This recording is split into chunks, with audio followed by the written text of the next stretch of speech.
Bonjour et bienvenue dans cette nouvelle émission de Télévision Mystère. Vous avez vu, la dernière fois je vous parlais de surprise, vous l'avez vu avec le nouveau générique. Et puis la surprise c'est qu'aujourd'hui, eh bien, nous allons parler de contact avec les personnes décédées, avec les défunts.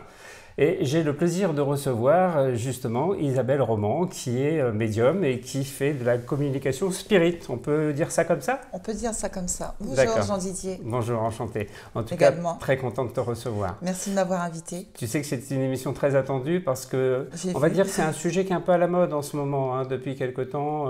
Bruno Charvet a mis ça en avant sur les médias et puis il y a beaucoup de personnes qui ont suivi. Donc c'était une demande des gens qui suivent l'émission sur la chaîne YouTube. Voilà. Alors, est-ce que tu peux déjà nous parler un petit peu de toi, nous dire un peu ton parcours, comment tu es arrivé à faire ce genre de choses? D'accord. Alors mon parcours, donc déjà je suis la septième de 7 enfants, Oui, parce que je le tiens à dire, à le préciser, parce que ça a été un de mes plus grands parcours. Je suis la petite dernière de 7 enfants, mais je me suis beaucoup occupée de ma famille, hein. Donc mon don, mes capacités médiumniques, je les ai vraiment pas vraiment utilisées. J'ai pas écouté tout ce que je ressentais en fait. d'accord. Pas J'ai au toujours, début en tout cas. j'ai toujours mis de côté pour veiller auprès de ma famille. Et puis en fait, ça a toujours été avec moi. J'ai grandi avec, même à l'école, hein, d'ailleurs, j'étais plutôt connectée que déconnectée. J'étais plutôt connectée dans l'au-delà, on va dire, que Oui. plutôt au niveau terrestre. Et donc, j'ai fait du spiritisme à l'école. Je faisais pas mal de choses comme la voyance, etc. Et, euh, et puis après, ça s'est plutôt réveillé à l'âge de 28 ans. La veille de mes 28 ans, j'ai eu une révélation et ça a été le déclic en fait. Alors, cette révélation, c'est quoi? Parce que généralement, on dit souvent que les gens deviennent médiums à la suite d'un choc émotionnel ou d'un choc affectif. Est-ce que ça a été un petit peu ton cas ou est-ce J'ai que pas ça a été autre l'impression, chose? j'ai pas l'impression que ça a été un choc affectif ou autre. J'ai été très curieuse. En fait, je suis quelqu'un de très curieux et toujours à chercher à savoir, parce que je ressentais des choses, hein, on ressent des choses. Et je pense que euh, ça devait arriver à cette période-là. C'était cette période qui comptait. Donc, j'ai eu vraiment une révélation puisque j'ai eu une apparition qui est venue vers moi et pas très agréable, j'avoue. Et le lendemain, ça s'est révélé vrai. C'était une prémonition en même temps et en même temps, c'était une prémonition et en même temps, c'était un début d'un commencement en fait, hein. C'était un D'accord. commencement. Tu peux nous en parler un petit peu De ce que de j'ai cette vu, prémonition et de ce de que ce tu que as j'ai vu vu, et de ce que j'ai tu as vu. vu? En fait, déjà dans ma tête, à la veille de mes 28 ans, on m'a dit, tu descends l'étage, tu ouvres le tiroir et tu prends le jeu de cartes qui est dans le tiroir. Moi, je me suis dit, c'est quoi ce délire, quoi? Mais je suis allée voir. Donc, j'ai ouvert le tiroir. Effectivement, il y avait un jeu de cartes espagnol. D'ailleurs, on retrouve ça dans le tarot, non? Il y a Oui, certains. il y a certaines arcanes, oui. Voilà. Donc, à partir de là, on m'a dit, tu vas dire l'avenir. Chose que tu n'avais jamais fait avant. Chose que je n'ai jamais fait avant. Mhm. Et donc, j'ai fait ce qu'on m'a demandé. Donc, j'ai fait l'avenir à tout le monde. Donc, tout le monde, c'est mes sœurs, mes frères, etc. Et ça s'est révélé vrai. Ce qui s'est révélé vrai, c'est que j'ai eu une lumière qui est arrivée, qui a fait le tour de mon lit, qui est venue vers moi. Et elle était lumineuse, merveilleuse, etc. Et sauf que ça s'est transformé en une tête de mort, quoi. Je ne sais D'accord. pas si c'est possible, mais c'est possible, quoi. Et à En tout cas, partir c'est de... ce que toi tu as vu. C'est ce que j'ai vu. Alors, je pense que j'ai cru le voir, ou je l'ai vu, mais en tout cas, ça a été réel. À partir de là, je l'ai dit à tout le monde, donc mes frères et mes sœurs. Et la veille de mes 28 ans, donc le jour de mes 28 ans, mon mari a failli se faire poignarder, en fait. Donc, on m'avait bien prévenu qu'il allait se passer quelque chose et c'est ce qui s'est passé, en fait. Il a failli prendre un grand couteau de peu. Et ça, tu lui en avais parlé? Non, parce que moi j'ai juste prévenu comme quoi j'avais vu ce genre de scène et qu'il y allait quelque chose allait se passer en fait. Et donc ça s'est passé. Et à partir de là, j'ai pris les choses plus au sérieux. Donc moi, ma médiumnité m'a fait énormément peur en fait. J'ai pas trop accepté être différente des autres. Parce que étant petite, ça allait, parce que je pensais que tout le monde était pareil en fait. Quand on nous disait des choses, Oui. ou quand je voyais des choses. Après, j'ai trouvé que j'étais complètement différente, parce que de vu mon éducation, je n'avais pas le droit de trop sortir dehors avec les copains et les copines. Mais je rencontrais beaucoup des personnes plus âgées que moi en fait. J'étais toujours attirée par des personnes plus âgées. Et je les écoutais beaucoup, beaucoup, et je voyais leur histoire en fait. Mais pour moi, c'était une évidence, c'était comme tout le monde. Alors comment ça se matérialise pour toi? Est-ce que c'est des voix que tu entends ou est-ce que c'est des visions, un petit peu comme des fois on peut avoir un écran de cinéma devant soi et puis des Il y a choses ça qui se aussi. déroulent un peu comme un film? Ou est-ce que tu as les deux par exemple? Est-ce qu'on appelle la clairvoyance et la clairaudience? Ou comment ça fonctionne chez toi? Alors, déjà, je voudrais dire que ça fait 6 ans que je suis dans le métier, parce qu'on appelle ça un métier. Hein. Moi, Oui. à partir du moment que je fais pas ça tous les 2-3 minutes avec les voisins ou autres, c'est un métier. Enfin, j'ai mon cabinet, etc. Donc ça fait 6 ans. Mais avant 6 ans, je me suis pas levée un matin en disant bah tiens je vais faire de la voyance parce que j'ai rien d'autre à faire en fait. Hein. J'ai suivi mon chemin. J'ai toujours suivi le chemin. J'étais très patiente. Je suis quelqu'un de très patient malgré ce qu'on peut le croire. Et donc c'est venu comme ça. Mais alors tu entends, tu vois? Alors, je Explique-moi. vois, ouais, tu vois, là, par exemple, je suis partie, exactement, voilà. D'accord, Tu vois, je me suis déconnectée. d'accord, On a l'impression que je n'ai pas écouté, mais en fait, je me suis déconnectée. d'accord. Quand j'appelle déconnectée, c'est que je me déconnecte de la Terre pour aller Oui, sur autre un autre part. plan. Donc, j'entends, je vois, et Tu ressens? je ressens, je l'ai à l'intérieur de moi. C'est pas évident pour moi tous les jours, ça. Mhm. Et, enfin, on me dit des choses à dire, quoi. Donc D'accord. je vois, je les entends et je les ressens. D'accord. Alors, je sais que tu fais un peu de radio. Oui. Ça a commencé quand, ça, cette histoire avec la radio? Ma première radio, j'étais au collège. Ah, tu étais très jeune. Ouais, j'animais une petite radio, D'accord. déjà. Radio FM. Ouais, une petite radio Ce FM, qu'on appelait les c'était radios MVA libres. à l'époque. Ouais. C'était à Méru. Et donc, ouais, j'aimais bien, c'était super. Et puis après, j'ai fait une petite radio, donc suite à un salon, une médium m'avait invitée, donc je peux dire son prénom, Oui, oui. Judith, C'est Judith Judith Fricot. qu'on connaît bien. Voilà, donc je la salue en même temps. Et puis ensuite, je suis allée travailler dans une profession, parce que j'en ai fait plein hein, de professions, j'ai pas été voyante tout de suite. Et j'ai fait une rencontre d'une personne, et donc on m'a pas gardée puisque j'étais pas très bonne opératrice. Enfin, il fallait vendre des articles en fait. D'accord. C'était pas Un mon peu truc. commercial, quoi. Ouais, c'était pas du tout mon truc quoi. Et là, j'ai rencontré une jeune femme qui, de fil à aiguille, je lui ai parlé vaguement de sa petite vie. Et en fait, il s'avère que son conjoint voulait créer une radio web, Julien. Et Julien est venu me voir pour une consultation. Et à l'époque, je lui dis, bah tiens, je ne sais pas pourquoi, mais il y a une radio qui va se créer, etc. Et donc, c'est comme ça que je fais de la radio. Je fais de la radio pour On Air Radio. D'accord. Et là, tu refais toujours, tu es toujours sur cette radio-là? Oui, toujours. D'accord.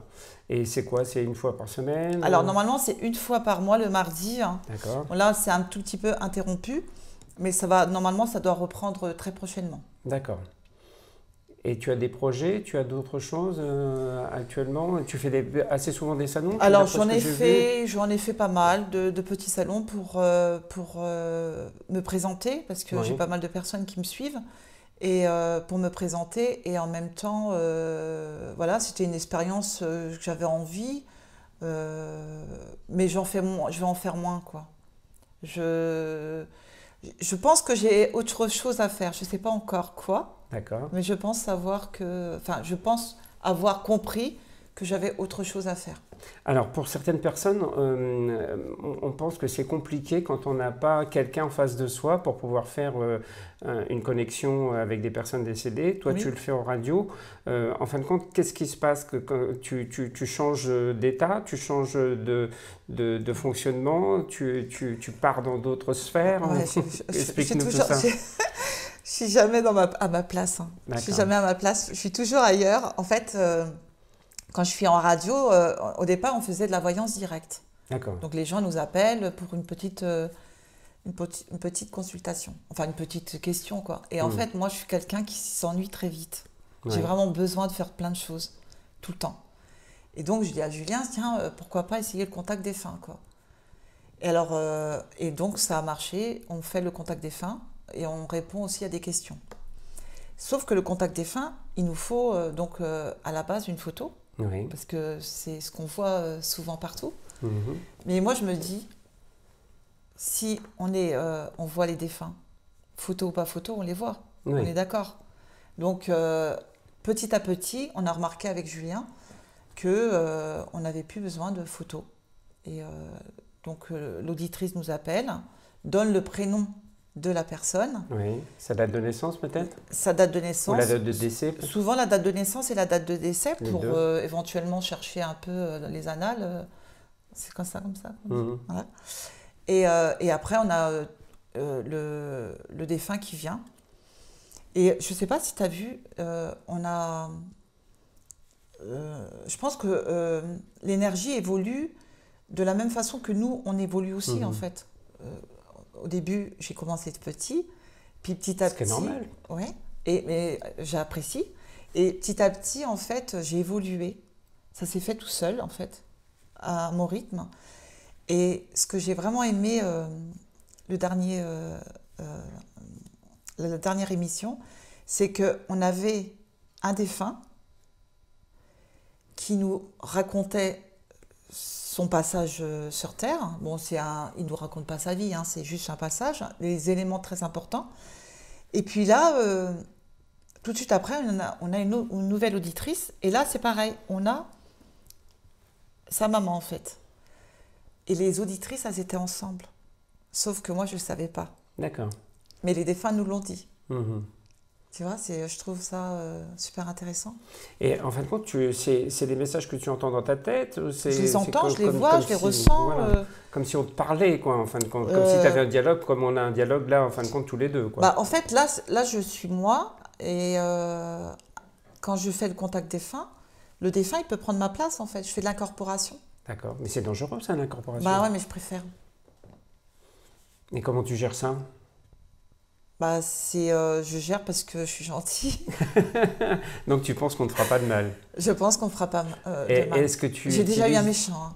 Hein. Ouais. Et tu utilises des protections, quelque chose de particulier avant de faire ce genre de choses? Tu pars comme ça sans savoir si tu vas tomber sur une entité négative? En fait, c'est l'expérience qui fait que, en fait, si on se protège de tout, on ne peut pas faire notre propre expérience. Tu vois, moi j'ai débuté tard dans la médiumnité, dans la voyance, etc. J'ai débuté tard, mais j'ai fait de l'apprentissage à l'arrière. Tu me suis? Oui. Je te vois te déconnecter. Oui, je suis comme toi, moi, tu sais, on n'est pas médium pour rien. Hein. Non, mais c'est pour ça que je te dis... Aïe, j'ai perdu le fil. Non. Donc, je te disais... donc, moi, j'ai fait mes expériences à l'écart de tout le monde. Oui. Donc, j'ai vécu pas mal de mauvaises expériences.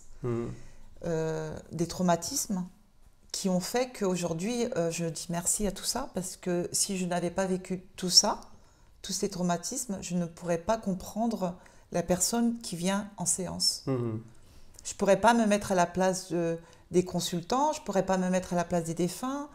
Tu arrives à me suivre? Je comprends ce que tu veux dire. Oui, en fin de compte, je ne suis pas arrivée en disant, voilà, je sais tout, je connais tout. En fait, je ne suis pas arrivée comme ça, je suis arrivée je ne connaissais rien. Honnêtement, j'ai vécu un harcèlement. Au niveau de mon travail, je n'ai jamais été embauchée de ma vie. J'ai jamais été embauchée, c'était mon choix. Je ne voulais pas être embauchée, je ne voulais pas signer un contrat à vie en fait. Donc j'ai préféré vivre l'aventure, ne pas savoir quand ça allait se terminer. Je savais quand est-ce que ça commençait, mais je ne savais pas quand est-ce que ça allait se terminer. Et en 2007, j'ai signé un contrat d'embauche. Et ça a été mon dernier contrat. Parce que j'ai connu le harcèlement, en fait. J'ai su ce que c'était d'aimer son travail et de le perdre. J'étais virée pour faute lourde, hein. C'est pas rien. Et parce que j'ai osé parler.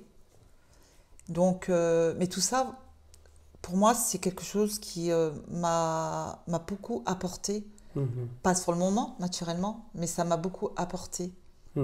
Par la suite, dans mes expériences, dans mes contacts défunts, je suis amène à comprendre complètement.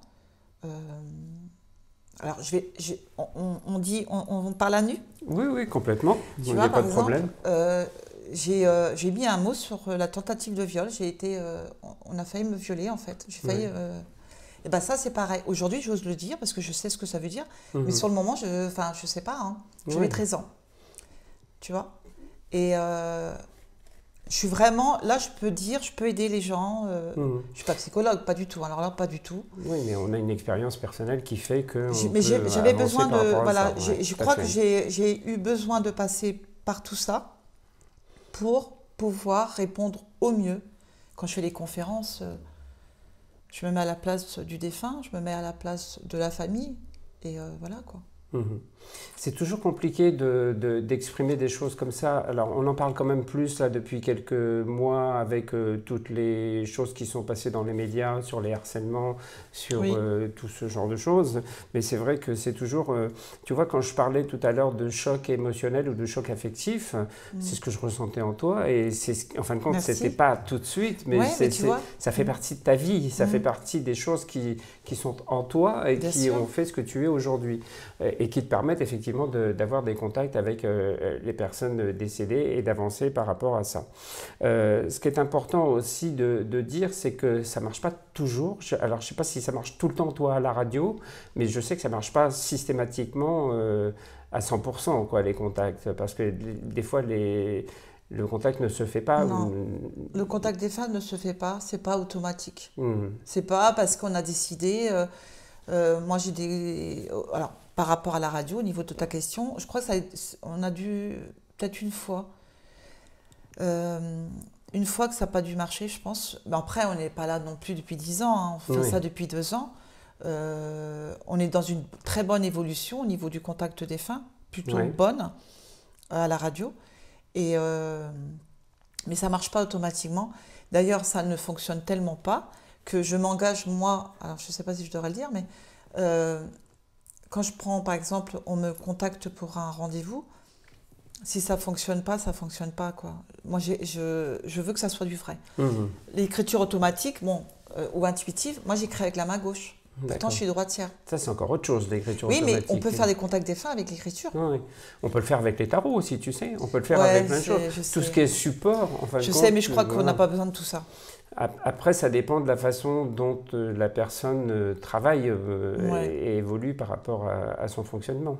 Mais c'est à nous de demander aux défunts de dire, écoutez, ok, moi je veux bien collaborer, mais par contre, quand je suis chez moi, je suis chez moi.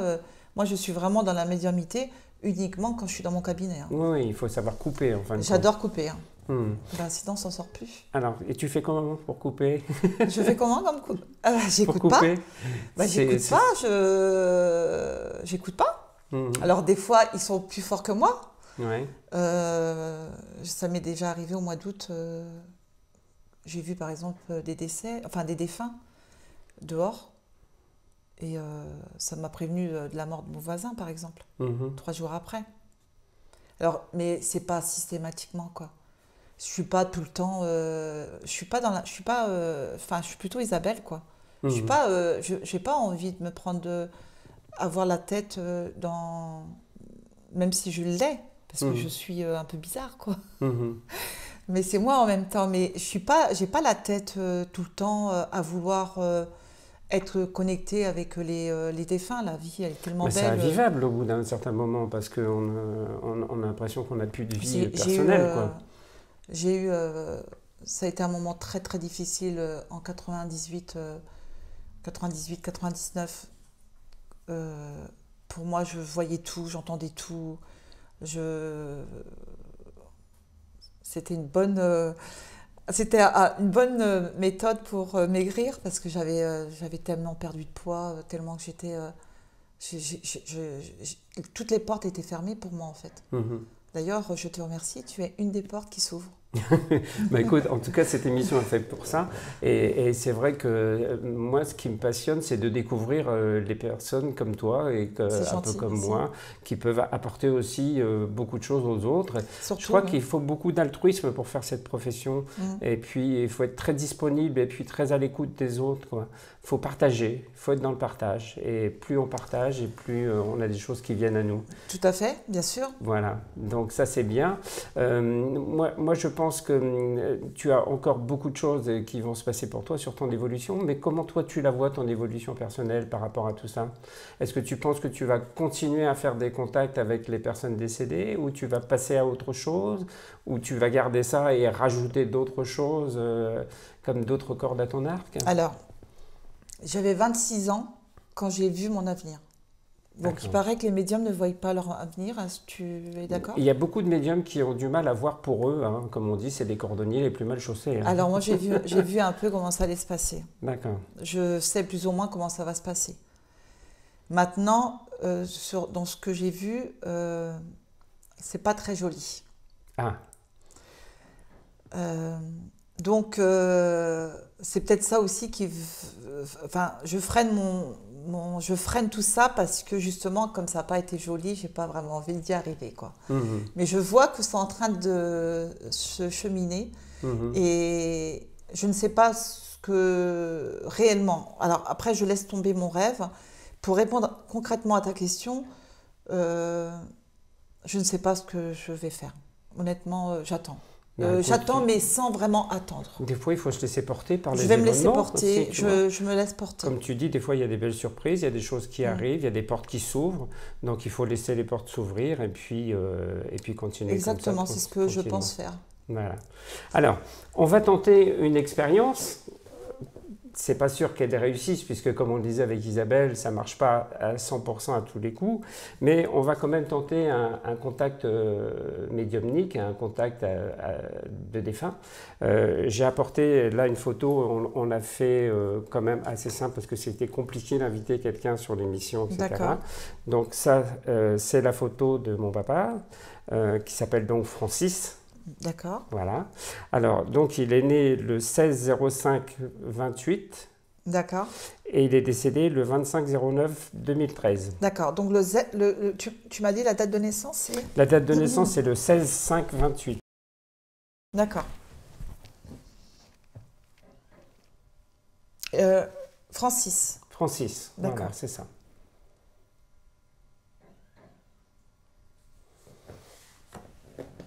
On va te laisser travailler un peu. Je vais voir si il veut bien se manifester. Ah, pardon. Ouais, il faut pas que tu mettes ta main sur ton micro. Oui, mais peut-être que ce n'est pas moi. Allez, on t'écoute. Alors, je ne vois pas son visage. Oui. Je ne vois pas son visage. Donc, en même temps que je vais essayer de rentrer en contact avec Francis, oui. S'il veut bien, je vais quand même expliquer pour toutes les personnes qui vont voir les médiums ou des personnes qui se font passer pour des médiums, parce qu'il y en a beaucoup malheureusement. Un contact défunt, déjà, tu n'étais pas obligé de me dire que c'était ton père. D'accord. Lui, il doit me le dire. Il aurait pu... tu vois ce que je veux dire? Après, alors, je vais rester centrée. Je ne le vois pas, mais je ressens. D'accord. Et il me protège. Je suis bien dans ses... côté protecteur. Je suis bien dans ses bras, je vais dire. D'accord. Je ne sais pas pourquoi. Je sais pas pourquoi je dis ça. Tu vois, donc là, toi, tu as déjà l'idée de savoir si je suis dans le vrai en disant que je me sens protégée. Tu comprends? Alors, par contre, il était très émotif Oui. Je ne dis pas ça parce que je le décris. On a tendance à aller voir un médium et on nous décrit. Je ressens de l'émotion à l'intérieur de moi comme si c'était quelqu'un qui avait beaucoup souffert. Parce qu'il me montre sa souffrance. Tu vois, j'ai de l'émotion. Ouais, c'est quelqu'un qui a souffert toute sa vie, en fin de compte. J'ai de l'émotion, en fait. Hein. Ça te parle?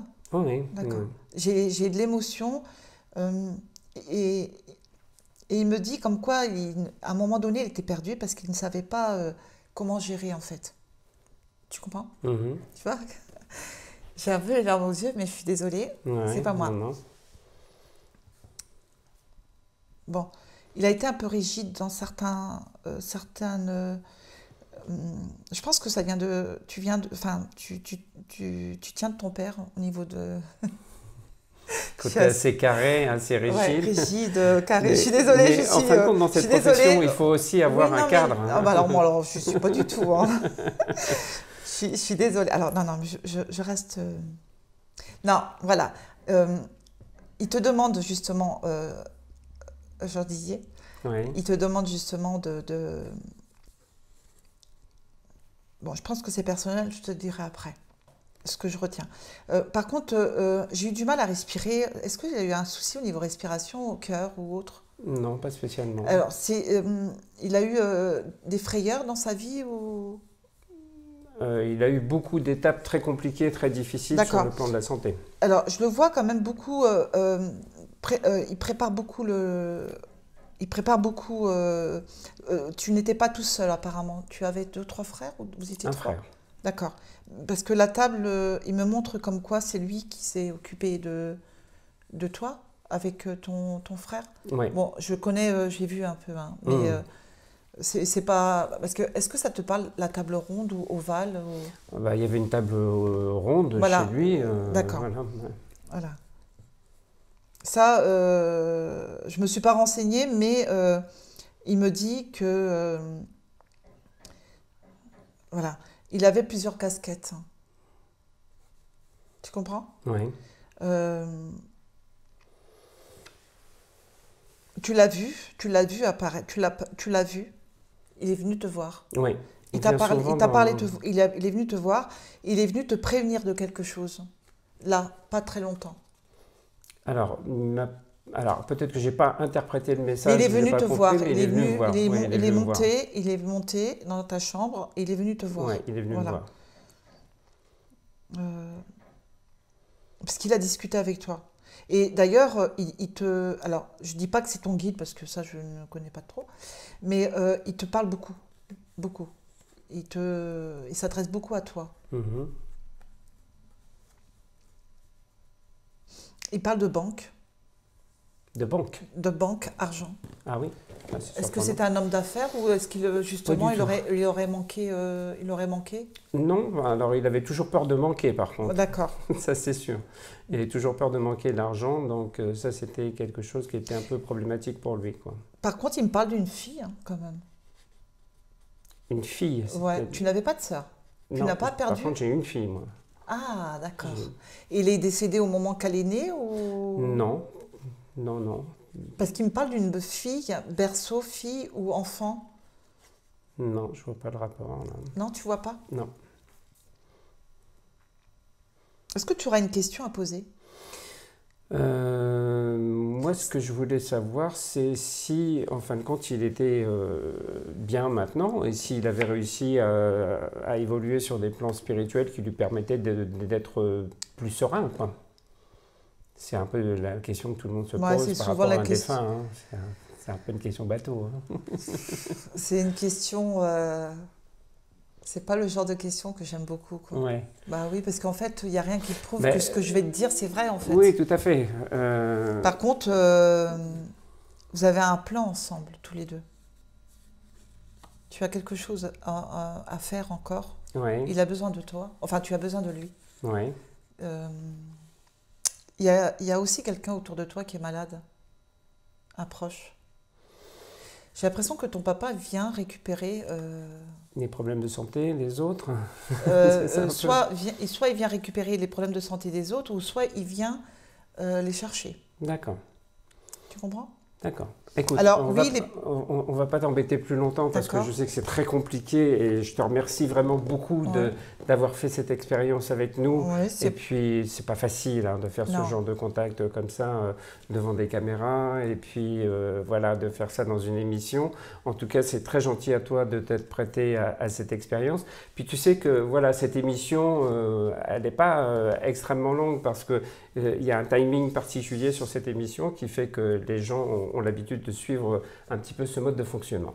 Alors, effectivement, mes premiers remerciements, c'est pour toi Isabelle, pour être venue, pour avoir fait un petit peu tout ce travail sur cette émission.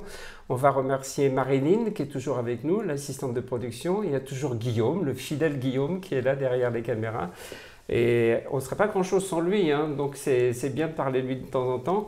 Et puis je voulais parler aussi de Sandrine. Sandrine qui est la personne qui gère le magazine Vous et votre avenir. Vous savez que ce magazine est partenaire sur cette émission. Et dans ce magazine, on parle souvent justement de cette émission Télévision Mystère. Et je les en remercie au passage. Alors, pour terminer, vous savez que vous pouvez aussi vous abonner sur la chaîne YouTube.